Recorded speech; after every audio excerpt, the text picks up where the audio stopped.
Halit ating pag-usapan ang mga 10 pinakamayamang manlalaro sa NBA na naging mahirap at naubos ang mga milyones. At ang pang-10 sa listahan ay si Dennis Rodman, isa sa mga kilalang basketball player sa kanyang kapanahunan.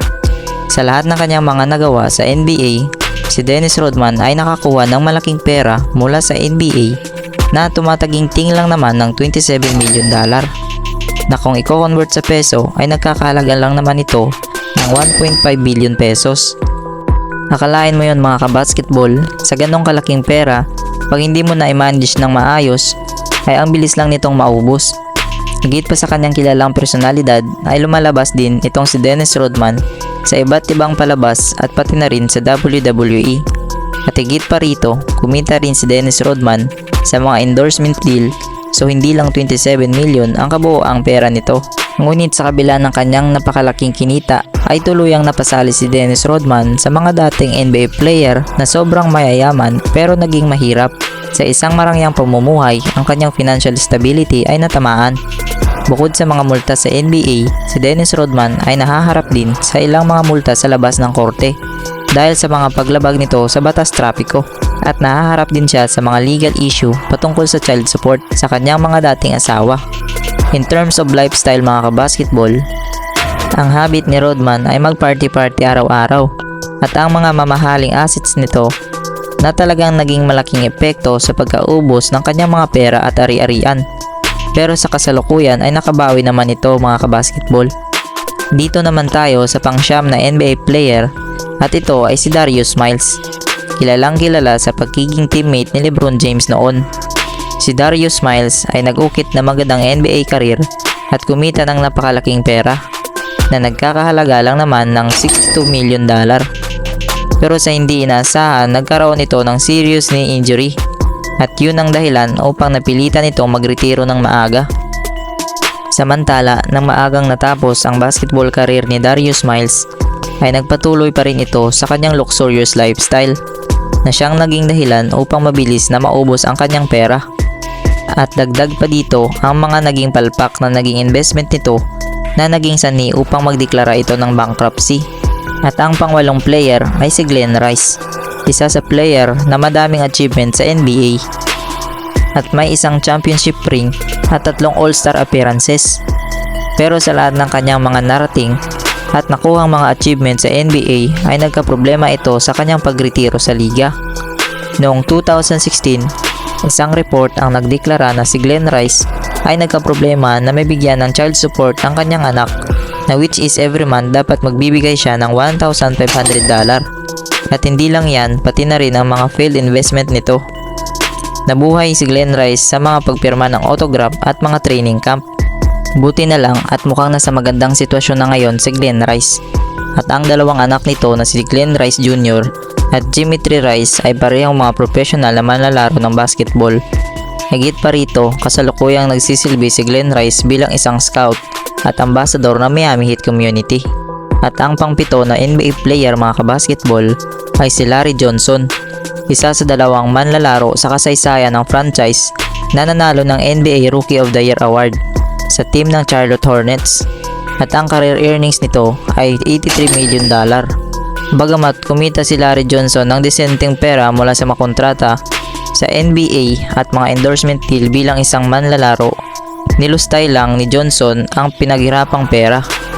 Batay sa mga ulat, naging ama si Johnson sa 5 anak na may 4 na magkakaibang babae. Noong 2015, ang suporta niya sa kanyang mga anak ay umabot sa $120,000 na hindi mabayaran ni Larry Johnson, kaya ang 2-time NBA All-Star player ay nagdeklara ng bankruptcy. Noong 2023, inakusahan din si Johnson ng pagdadala ng mga pananakot na mensahe sa isa niyang dating kasintahan. At ang pang-6 naman na NBA player ay si Derrick Coleman. Nakakagulat nga po na naging mahirap itong si Derrick Coleman noon, dahil nga po despite sa kumita ito ng $87 million noon at isa sa promising NBA player sa kanyang kapanahunan, base sa mga report, negatibong nakaapekto sa kanyang financial status ang isang maluho nitong pamumuhay at mga party habits nito. At karagdagan ba dito ang isang economic crisis noong 2010, ang isa na rin sa naging ultimate failure nito sa kanyang mga investment sa Detroit. Sa kabutihang palad na ibalik ni Coleman ang kanyang sarili. Batay sa report, bumalik ang NBA veteran para tapusin ang kanyang pag-aaral sa kolehiyo sa Syracuse University at nakakuha ng degree sa sociology. Si Derrick Coleman ay aktibong nagtatrabaho para sa malinis na tubig at pagkakapantay-pantay sa Michigan. Bukod dito, patuloy siyang umiikot sa basketball sa pamamagitan ng pagpapatakbo ng Summer Basketball League program na tinatawag na DC Elite.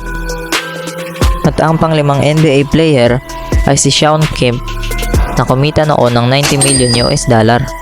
Pagdating sa mga pangalan, tiyak na matunog si Shawn Kemp sa maraming tagahanga ng NBA. Si Shawn Kemp ay isa sa mga NBA player noon na malaki ang kontrata sa NBA.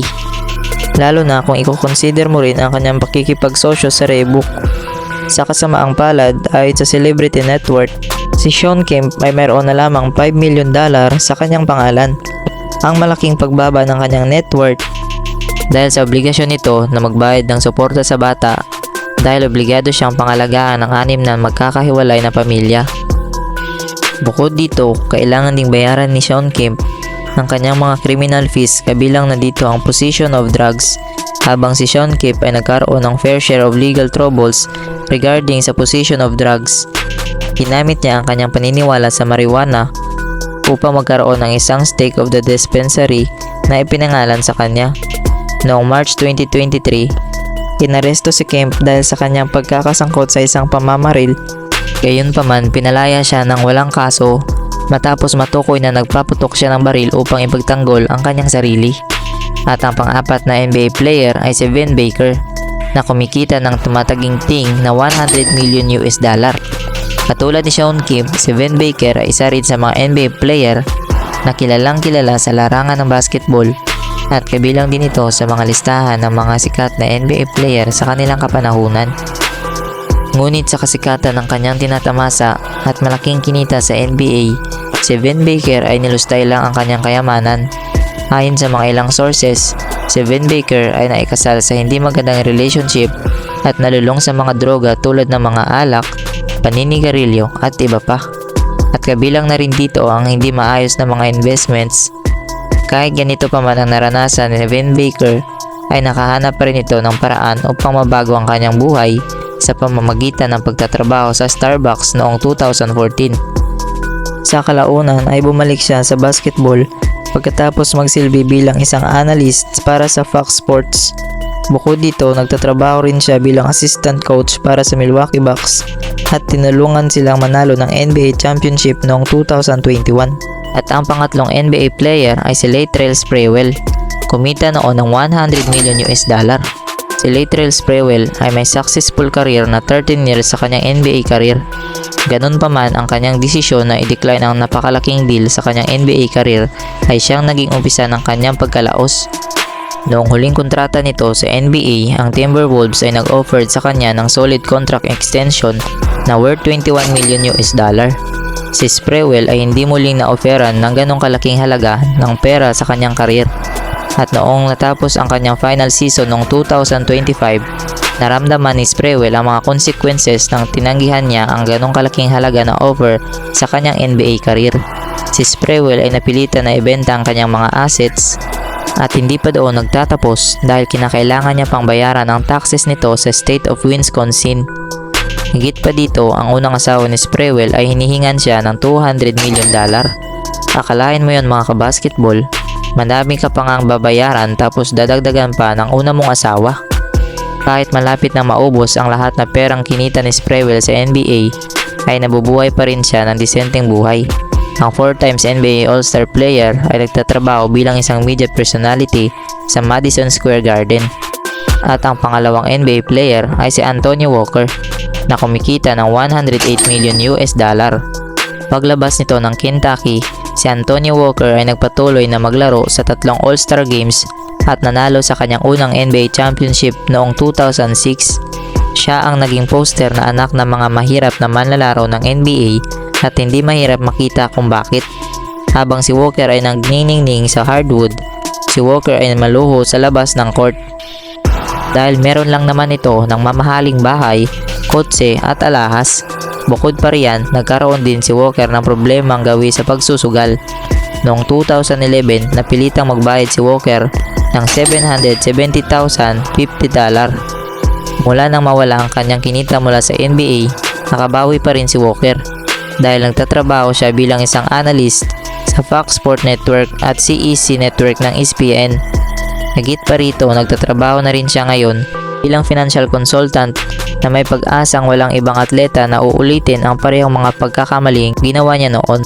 At dito naman tayo sa pinakasikat at kilalang kilala na basketball player noon sa NBA at nagpasikat ng crossover moves bago pa makilala si Kyrie Irving na isa sa pinakamagaling mag-dribble at mag-crossover na basketball player sa NBA at kumikita lang naman noon ng $200 million.